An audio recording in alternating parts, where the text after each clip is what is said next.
সময় মতন ক্রিকেটারদেরকে পারিশ্রমিক না দেওয়ায় বন্ধ হয়ে যাচ্ছে ম্যাক্স 60 লিগ।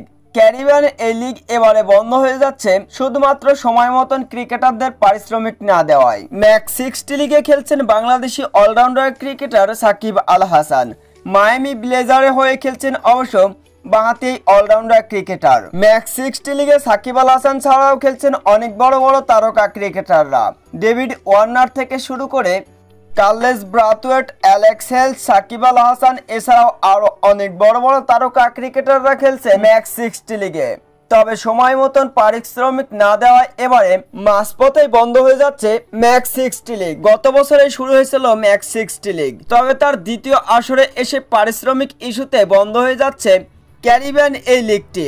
যদি এমনভাবে চলতে থাকে এবং ক্রিকেটারদের পারিশ্রমিক না দেয় তাহলে চিরতরে বন্ধ হয়ে যেতে পারে ম্যাক্স 60 লিগ। ম্যাক্স 60 লিগে অবশ্য দুর্দান্ত পারফরমেন্স করতে দেখা গিয়েছে বাঁহাতি অলরাউন্ডার ক্রিকেটার সাকিব আল হাসানকে। মায়ামি ব্লেজারের হয়ে নিজের প্রথম ম্যাচে অবশ্য মাত্র 11 বলে 29 রান, সেই সাথে 2 উইকেট নিয়ে অবশ্য ম্যাচ সেরা হয়েছিলেন সাকিব আল হাসান।